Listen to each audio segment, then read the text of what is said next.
Alright, here we are. February the 11th, 2023. It's approaching 9 o'clock in the morning here in South Georgia. We are back at the original location where the the camellia bush is blooming out, and we found out something. The chickens like to eat those blooms, so they're jumping up, and you'll see on the bottom there's not many, and the chickens are eating the blooms. They're knocking them off. So something I didn't know that I've learned, these are actually food for some of the animals, as well as a beautification of our environment. Now yesterday I started trying this so-called Howard Hill way of shooting as taught by a guy named Gray Archer. You will find Gray Archer on YouTube. I think he's German. I think it's in Germany. And he is adamant. Oh, by the way, he's not there anymore. His last video was from 3 years ago, and it was about a motorcycle that he bought, or a two-wheel motorcycle. Doesn't make any more videos that I can tell about archery. But he is adamant that people do not really understand what instinctive archery is. So he got me to thinking, and I don't either. But anyway, I've been trying this supposed keeping my face to the target. That would be my nose directly to the target. Now, the way that I was shooting, now that I think about it a little bit, I'm thinking I'm almost keeping my face to the target, you know. So maybe I was already doing that. Trying to determine exactly really where my anchor is. Well, I'm just experimenting with it, and I'm having trouble. I'm not trying to tell you guys how to shoot a bow and arrow, because I think there's many different ways to do it. But what I was doing yesterday was anchoring with this thumb on my cheekbone. I kind of enjoyed that. It's getting it back a little further, and I can define that. I can really nail that easily. But putting this middle finger to my corner of my mouth, like the Howard Hill thing they said he does, I can't really find that spot that good. I'm having trouble finding my middle finger at my age. You know, I'm not sure which finger is which anymore exactly, but anchoring thumb to the cheekbone, I can do that. I can find that spot, and I'll do that right now. Thumb to the cheekbone. Uh-oh, no pecan pie. I did make a good release though. I just shot a little high. Thumb to the cheekbone.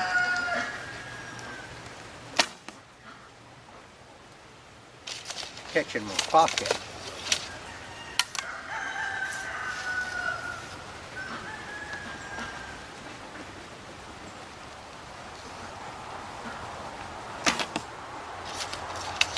This is really making me miss, but I presume I'm shooting high.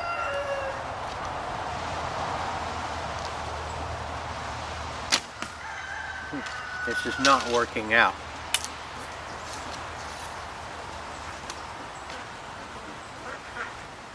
Go back to gap, where I really know where I'm aiming.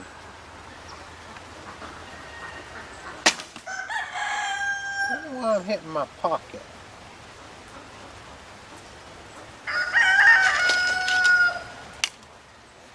Well, I guess you can see there's no perfection in this world. This is a good lesson right here. You're never going to be a perfect archer. You're never going to be perfect at anything in this life. Oh, what is that?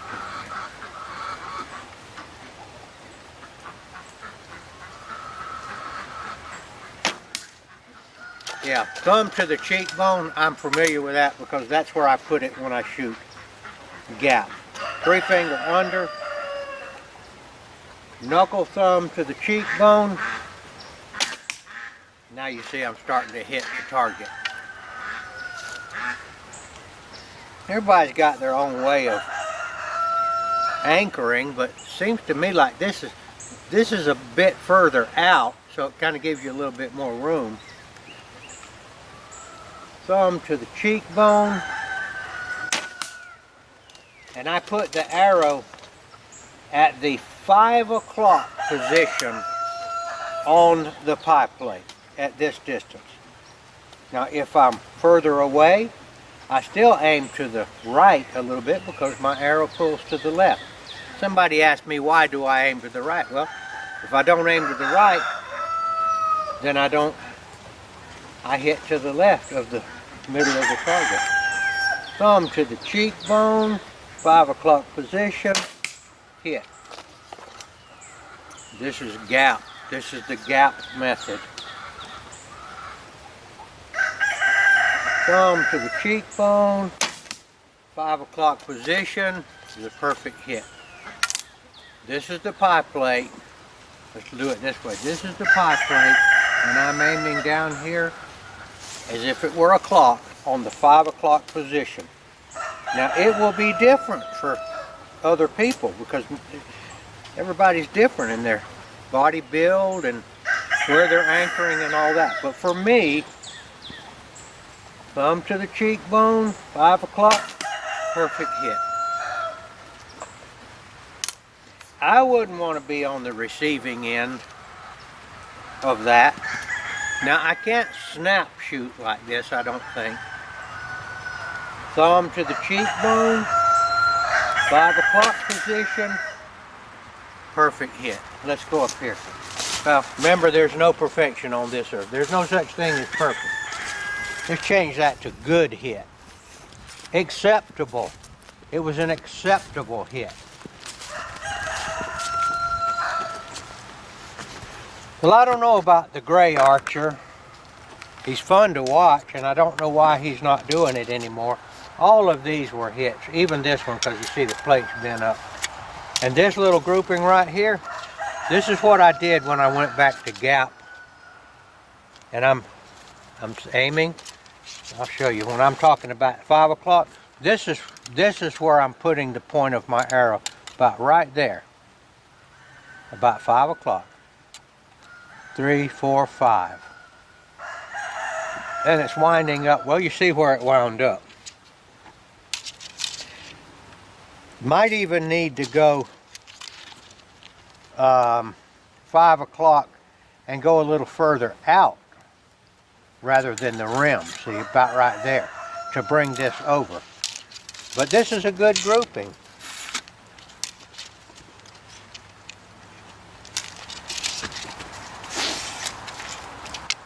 Now, to get on with my job, which is not really to make videos about archery, but I was told by none other than Yeshua the Messiah, also known as Jesus Christ. You've heard of Jesus Christ, I know you have. Maybe you don't know his Hebrew name, Yeshua, but I'm just informed you of that. But I became aware, I became a believer probably close to 20 years ago. Now I knew all about him before that, but a real believer, and that means one that recognizes him for who he really is, which is God's Son, God in the flesh. He is actually the great I am. Now, I don't pretend to be able to explain that to you exactly, because explaining about God is very difficult because he's in another dimension, another realm. We are here on earth. We are made out of dirt, and we are mortal. But anyway, that's who Jesus was.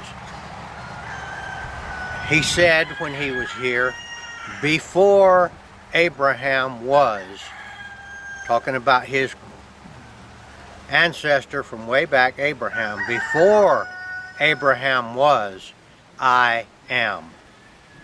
And when he said that to the religious leaders of his time, when he used the phrase, I am, they took it that he was saying that he was God. And he also was saying, I existed before Abraham. So there was a double thing that he said, and they picked up stones to throw at him on occasion, but they never could get a good lick on him. He was claiming to be God. Then he proved that he was God by doing miracles such as raising people from the dead. That's the kind of miracle that God can do.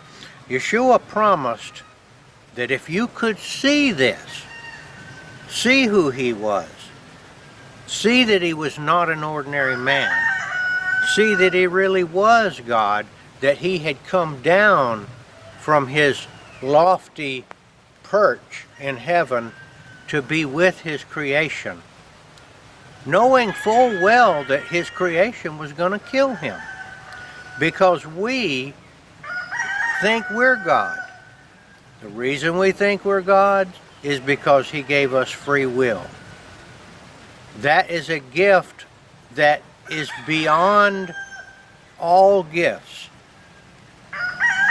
making us different from the animals. The animals have everything we have. They breathe in air, they have blood, they walk around, they reproduce the same way, but they have no idea of their own existence. That's why animals don't hold grudges against each other and get mad at each other. They don't think they're God. They don't know what they are. We do know that we know of our own existence. We recognize, hey, our own existence. But because God gave us free will, we're actually born with no notion of him. All we have is our own free will. And as we grow older, well, actually right from the start we think we're God. Babies think they're God. They want what they want. They hit their sister in the head with a shovel, as I did when I was a kid. I don't remember doing that. My sister told me, you hit me in the head with a shovel. I didn't know that. My sister took me and hid me in a drawer because she was jealous of the new baby. She was getting rid of me. That was the God, that was her thinking that she was God. I hope you get what I'm saying. We don't have a notion of God. And as we grow older, we are introduced to the concept that there's a God. We resist that because we have thinking that we're God, because we have that free will. Yeshua came down, Yeshua Jesus came down here and said, look, I'm God, and I'm going to demonstrate that to you. I'm going to raise this man from the dead. I'm going to cure this man of leprosy by touching him. That in itself wasn't a forbidden thing to do. You don't touch lepers. Lepers were forced to stand off at a half-mile distance, a quarter-mile distance, and wherever they went, they had to cry out, unclean, unclean. And if they didn't cry out unclean, I'm pretty sure they'd have stoned them to death. Jesus touched a leper and immediately healed him. He was God. And the further proof that he was God was that they killed him and he rose from the dead. He said, I have the power. I lay down my life for you, he said, and I also have the power to raise myself from the dead. And he demonstrated that. The gospel is, the good news of the gospel is that if we will put away our self-will, our free will, and our pride, and our thoughts that we are God, and believe that he really is, and that we're just his creation, then you have passed from death unto life, from spiritual death. Until we do that, we're all dead, spiritually. And the body follows a few years later. We're out of here. Now what happens to us then if we die without him, all I can say to you is I'm pretty sure it's not a desirable thing. All right, that's my message about Yeshua, the Messiah, Jesus the Christ. And I hope that this would stimulate you to check it out for yourself a little more. If you rejected him in the past, you can always say, well, you know, maybe I'll give it another look. You know, maybe my life's not going all that good. I've made a miserable mess of my life. My marriage is not going good. I'm not happy. I wish I were happy. You're seeking happiness in worldly things. They will not make you happy. Did you know that more percentage-wise of people that commit suicide are wealthy people? I'll tell you a story about somebody that I knew. The wealthiest man around these parts. Well-respected millionaire. I'm talking back in the 50s and 60s. This man was a millionaire. Well respected by the community, well thought of. I knew him. Of course, I was a kid. One day he went home and put a pistol in his mouth and killed himself. He had all of the things that make you happy in this world, that you think will make you happy. Why did he kill himself? He was miserable. Money doesn't make you happy. Possessions don't make you happy. Going out to eat at fancy restaurants don't make you happy. Being well thought of does not make you happy. The only thing that will give you joy and peace is Yeshua, the Messiah, Jesus Christ. I'm telling you the truth right now. I don't care how much money you have, you're not going to get happy. In fact, I would say the more money you have, not only the less happy you'll be, but the more, the further away from God that you'll get. That's why Yeshua said, the prostitutes and the tax collectors will see the kingdom of heaven before the wealthy people will. Think about that. Of course, you got to have enough money to feed yourself and take care of your family. But that's not what brings you happiness. Making contact up there. How do you do it? Now, let me tell you. I'll tell you what the problem is. I'll tell you the solution. You ask. Dear Jesus, dear Yeshua, I want to see you for who you are. I can't do it, but these people keep telling me that you can, that you're real. I can't see it, but I'm going to go on the assumption that there must be something to it, and I'm miserable. The psychiatrist can't make me happy. Nobody's making me happy. Hollywood movies are not paid. Pornography's not making me happy. It's making it worse. Jesus, Yeshua, will you please make yourself known to me? That's all you have to do, and he will do it. Ask, and you will receive. Seek, and you will find. Knock on the door, and it will be open to you. Do it. This is Gardner Israel, signing off.